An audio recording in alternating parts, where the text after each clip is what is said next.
Good day.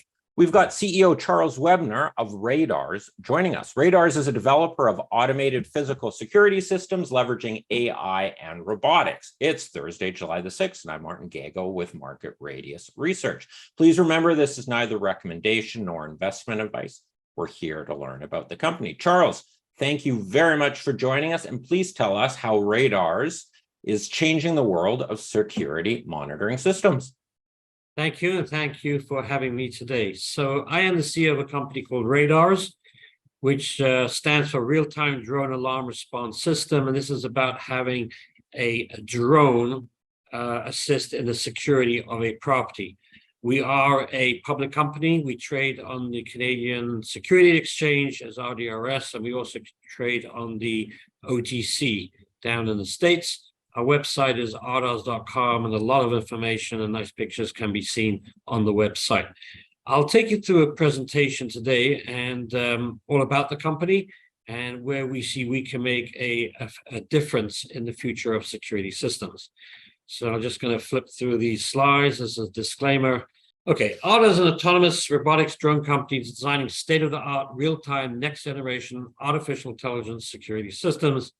Our technology is being designed to exceed the most stringent FAA beyond visual line of sight regulations. We have a drone that exists on the property that then gets tied into the security of the property. And our platform is comprised of four pieces. One is the home station, which actually houses the drone. We also then have a drone. We also have an indoor security bot, which is like a small little rover in the property. And then we have the Eagle Watch control software. Now, the station is, it's the home for the drone. So what will happen is upon a security breach, the home will open and the drone will actually take off. Now, it can take off either on a security breach, it can take off on scheduled flights, or it can actually have a manual. You can go and just say, I want to fly this particular drone.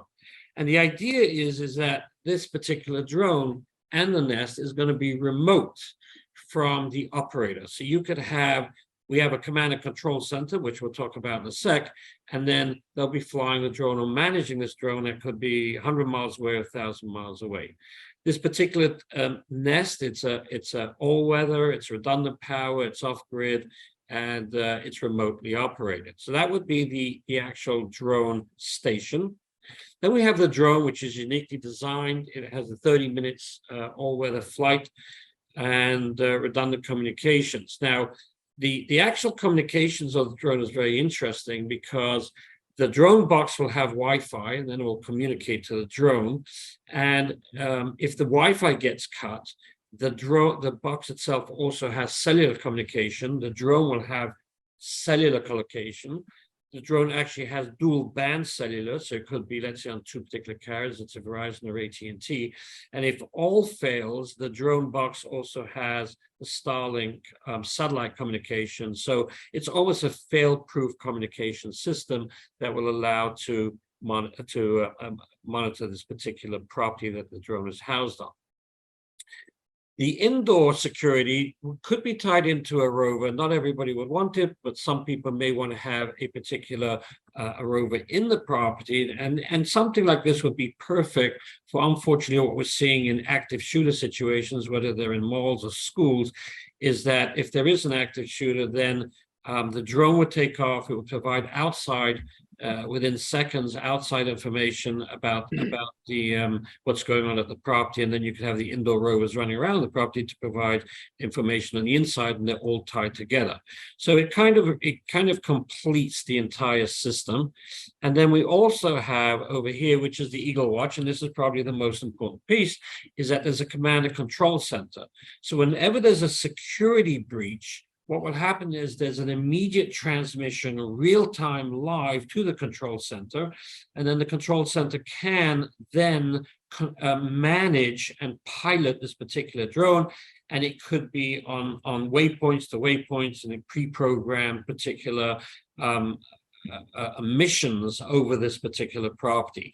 Now, the idea of this system is that this system can provide immediate immediate intelligence about what's going on the property to a command and control center that can then evaluate it and send the information down to the public safety agencies. So if there is a call from the monitoring station to the public safety agencies, police, fire, et cetera, saying, we need you out of this property, it's almost on the way to the property. They're going to have a transmission that tells them what's going on so that they can better prepare themselves for this particular event that's happening at the property.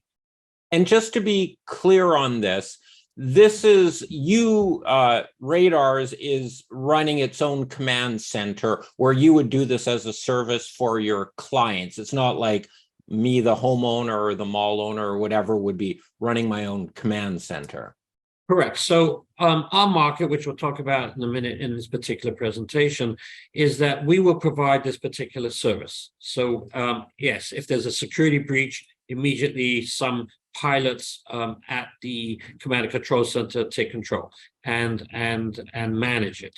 Now, some clients may want to do the management themselves, or they may want to do a coordinated management where they manage it and we manage it, and depending on the particular situation, they just want to hand it off or not hand it off, which means that we would actually download the software into their central communication systems. They could use it, and it would be almost a co-managed situation.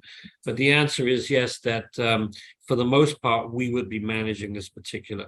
Now, the nice thing about it is that a lot of clients that actually do want to have a drone security system, they don't want to go to the extent of piloting, getting a pilot license, and then managing, so they can just offload that to us, and that makes it really attractive for them. So the Eagle Watch is really, is the piece that is not out there, because there are other companies with drones, there are other companies that are trying to create drone-in-a-box solutions, there are other companies that are trying to create little rovers, but there's nobody that's taking all of that, integrating it into a system with all of the redundancies, with all of the real-time data communications, that it's also providing a particular management, a piloted management for emergency service on this particular property. And that's what RDARS really is all about. Now, the global market depth about, for our companies, global security is about $109 billion. Our addressable market's probably about $5 billion, according to some market research. And we believe that our clients could be commercial facilities, educational campuses, universities, schools, even malls, industrial complexes, residential estates, large residential, and even some federal and state buildings that may require or do want to have a drone security as part of the security system. We believe there's about over 5 million properties, 2 million residential, 1.5 million commercial, 1.5 million industrial, just in the USA alone. Our initial focus is in North America, although that this particular product is applicable worldwide. You could have it. In fact, last week we actually got a request from India for a particular client that wants to have buy one of these systems for remote monitoring of a solar station. And as far as we're aware of, there is no comparable autonomous end-to-end system that provides the kind of security management that RDARS is doing today. It does not exist out there. We have not seen it out there. We've seen pieces of it, but we haven't seen an end-to-end solution like ours. Now, the RDARS path to market, the company was incorporated in 2019.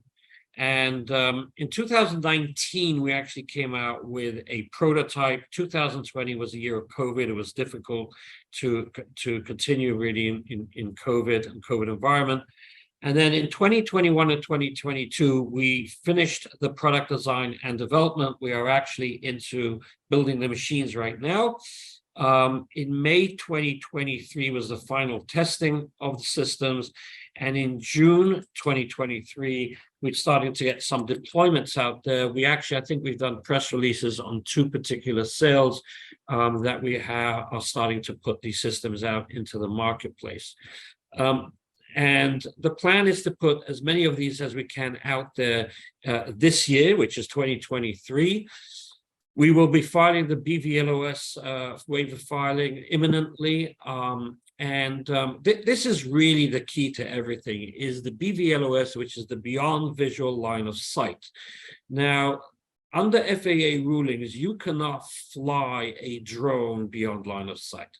There are a lot of companies going to the FAA and asking for particular waivers, and they'll get some R&D test waivers to prove out their operations, and they could be all the way from the big guys like Amazon down to some of the small guys.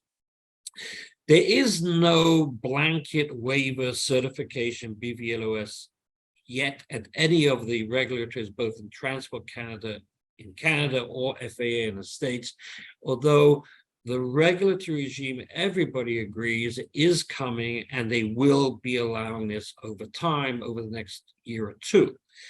Now, in our case, the BVLOS is very different, because in many other cases, what will happen is that the pilot will take the takeoff, or take the drone up in the air and then go fly miles and miles away, and he can no longer see the particular drone. In our case, it's almost the reverse, is that we are sitting 1,000 miles away type of thing from the drone, trying to take the drone up and fly. So there are a lot of issues that the FAA and Transport Canada have in a situation like this, but we have designed our systems to mitigate all the risk. And this is what's really important, is that our systems were designed from day one, taking into consideration all of the questions that come up about risk mitigation, and that we have developed technology for that risk mitigation. So, one of the things might be like we have 360 view camera on a drone that can give us situation awareness around the drone. And there's many other little technologies that we've put in. So on a risk totem pole, we also believe that RDARS is at the lowest risk on that totem pole, because we operate on properties where the drone is flying in close proximity to the property.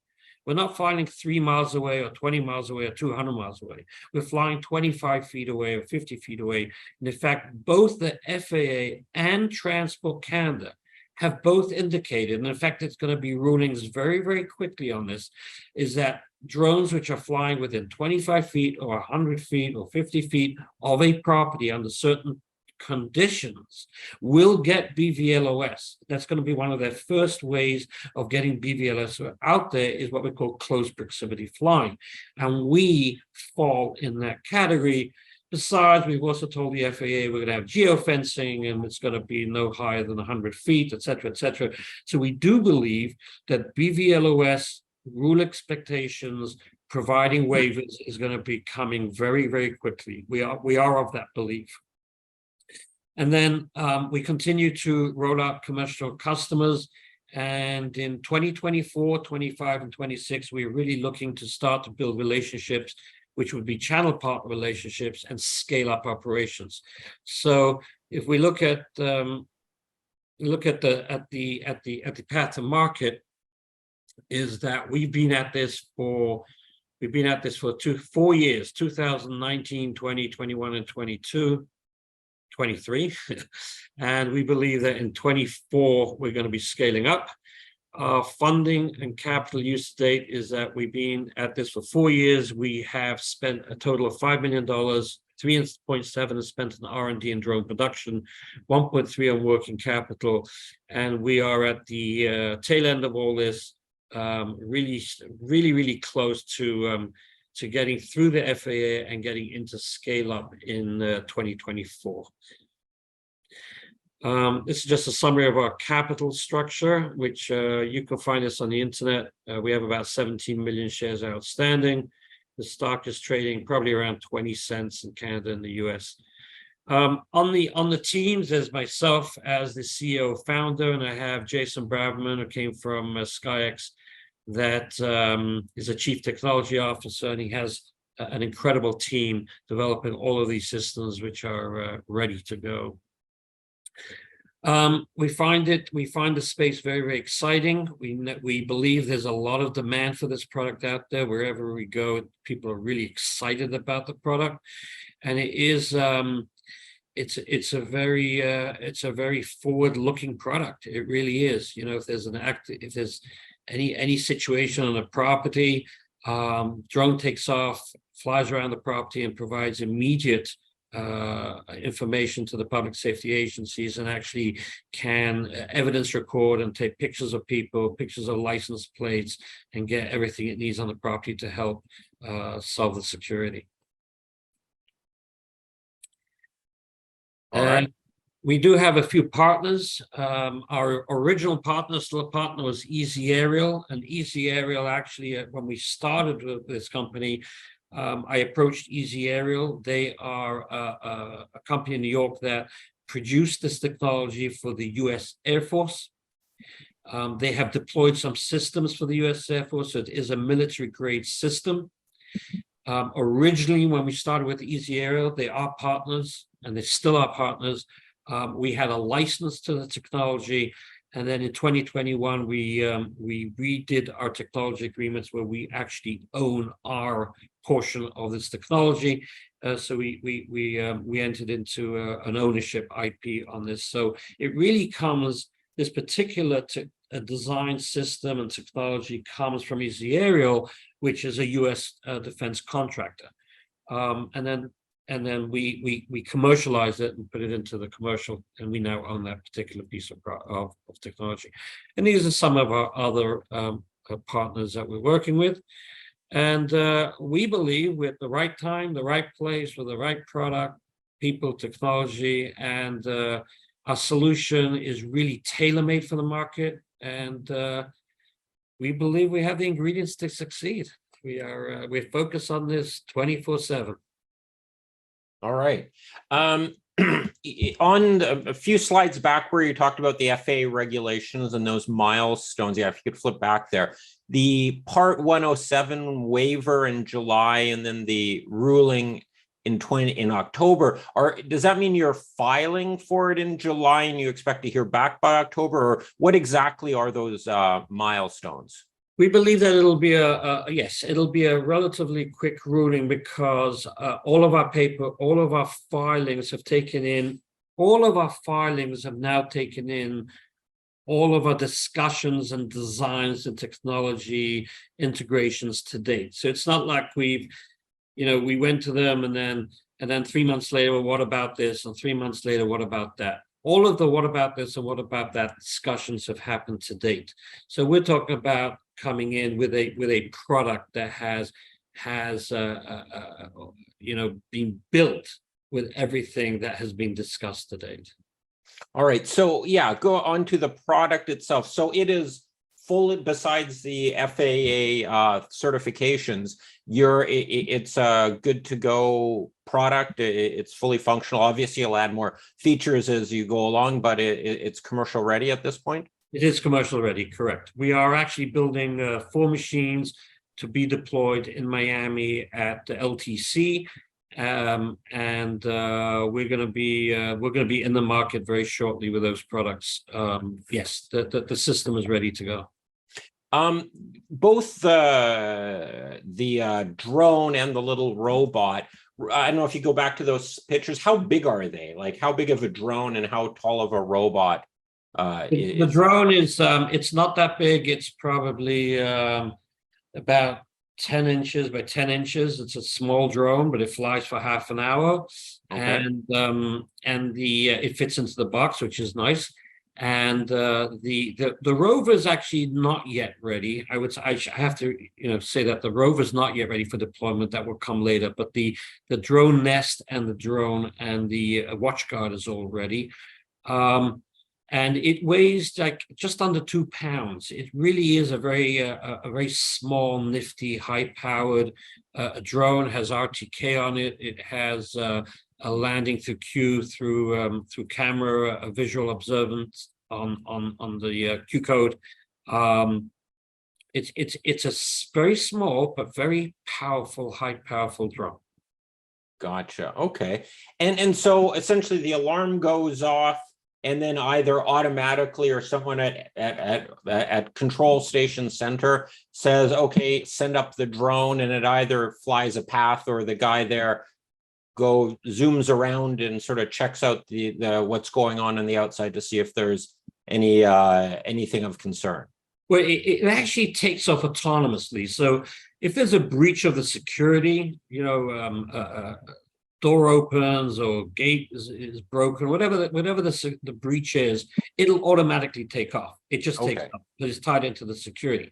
When it takes off, it does a transmission immediately, and then a pilot in the command and control center sees what the drone sees on the screen, and then the drone will actually start flying pre-programmed missions. So it may just do a circular on the property at 80 feet, or it may do a different kind of a thing. And then the pilot can actually, move from program mission to program mission. So say, okay, fly program mission B, fly program mission C, et cetera, et cetera. Ultimately, he could, if he needs to, take over that drone with a joystick and then fly it around the property. But we don't see that as a necessity at this point. It's not about flying a drone from 1,000 miles away, but it's almost like the drone will fly pre-programmed missions and someone is controlling those pre-programmed missions at this point. Again, he will be able to move the camera around, so that would be something that he could do. All right.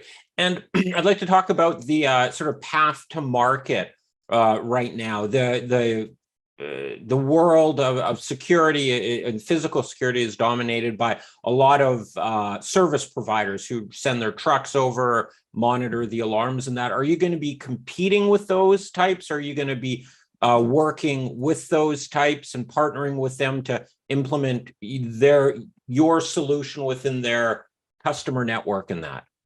We do not want to compete with security companies. We want to work with them. So the ADTs of the world, and there's a lot of companies out there, we want to work with them or some of the security integrators, et cetera, so that, and they have the property wired up. They know the property, they're monitoring the property. This is just another tool in their kit box for them to put into that property for somebody that wants to have a drone security on the property. And we believe there are a lot of people that actually do want to have. There are people that have, I remember one of my first investors that, when we didn't even have the machine, we were just talking about the very, very first seed round. He got it. After 5 minutes, he said, wow, that's amazing. He says, I have a cottage up in Muskoka, and sometimes I need a guy out there to fix something. I don't know what's going on. Can I put this over there and then fly it around? I said, no problems. He says, I'll take the first machine off your assembly line because, he's in Toronto. He's got a big, expensive cottage up in Muskoka. Some neighbors called him, hey, you got a problem. He doesn't know what's going on. So he could just fly the drone around and see what's going on. So it really is. It's a flying camera that's going to report back to somebody that's that's remote, that's 100 miles away, 200 miles away. It's just a flying camera reporting back to the guy that wants to know what's going on. Well, could it be set up as well? Just every day at 5 o'clock, it goes up, does a perimeter scan, records a video, sends it home, and then you can check to see if any trees have fallen down or there's a broken window, even if no alarm settings have gone off? Absolutely. In other words, it was designed for security, which means it's designed for a security system integration, which takes off upon a breach. However, you can have scheduled. You can actually have this thing take off every hour on the hour or whenever you want and just go around the property and then land itself. And you can have manual. In other words, in the case of this cottage, he could be sitting at home, you got a phone call, there's something wrong with your cottage or whatever, smoke's coming out, whatever. And he can then just go and fly the drone on the property, around the property, see what's going on. Absolutely. And in fact, I think there's going to be a huge demand for people that just want to be able to have a flying camera on the property when it's remote. Yes, that's exactly what this is designed for. Drone, everything breaks once in a while. What happens if it's windy, there's a hiccup, or the drone lands incorrectly, or it breaks and it needs servicing? How does the servicing aspect work if you've got all these drones spread around the country, it's kind of hard to send a serviceman out there to fix things. Right. So that's exactly why we do want to set up deals with channel partners in the same way that channel partners would be going out if there's a security problem, there's a problem with a security system or any other system on a property. It would be the same here. It would be a maintenance requirement, and then the security integrator would go out to the property and fix the problem. All right.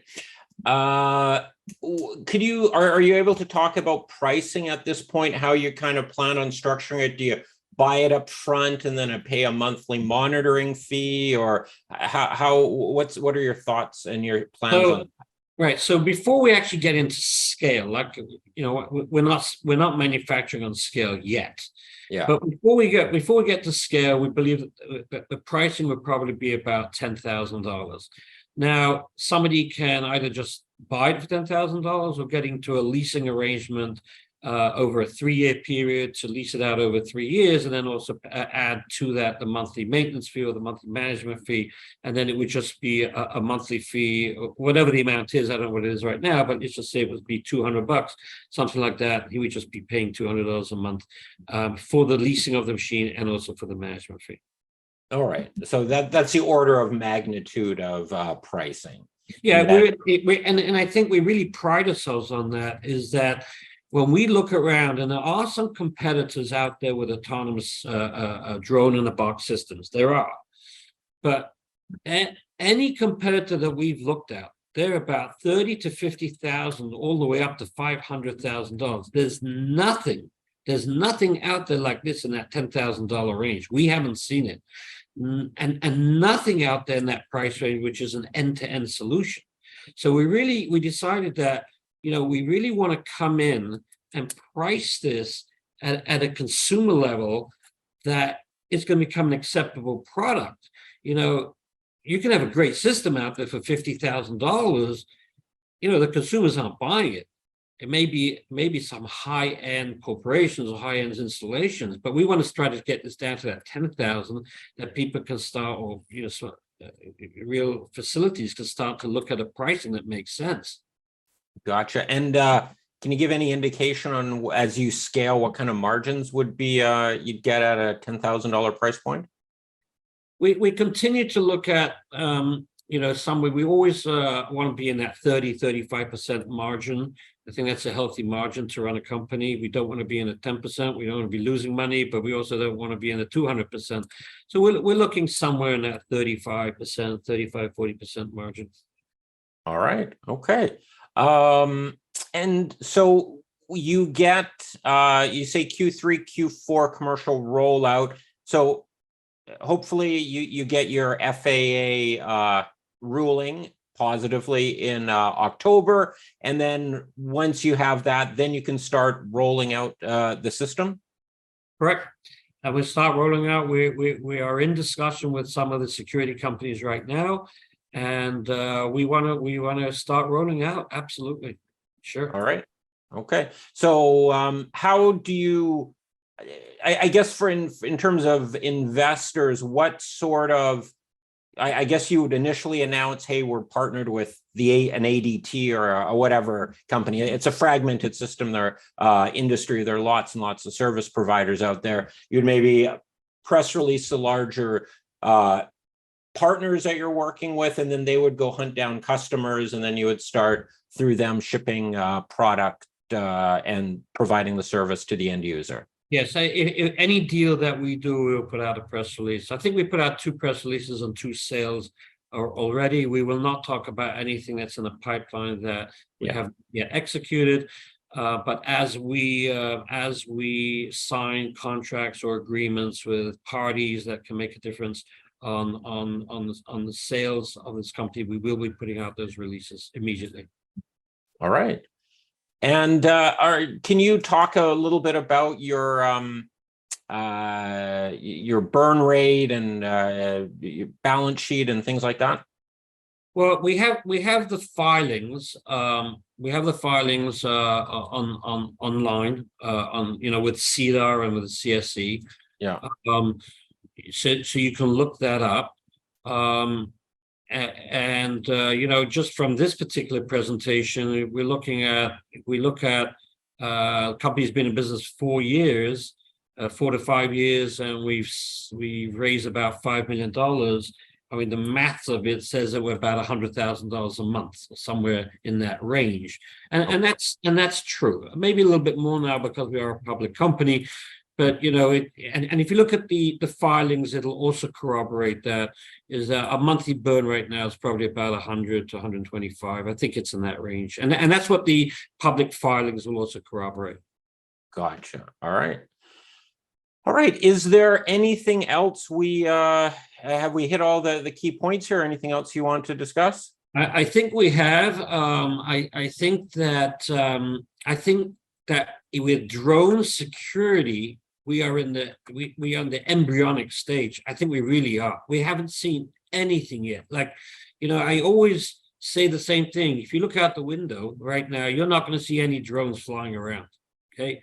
However, it's coming. You will see drones flying around, whether they're UPS or FedEx or Amazon, whether it's security. The FAA just approved last week a flying car. I think it's only in a test phase, and it's going to take a long time until that becomes a product, and they're selling that product for $300,000. I think the company actually predicted that they're going to be selling that in 10 years from now for about $35,000.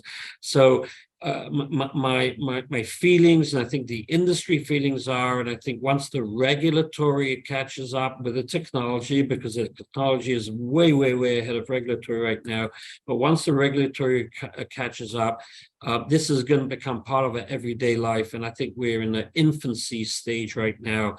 But, we're not in this for next week or the week after or the month after. We really have taken a 5 to 7 year view for this company.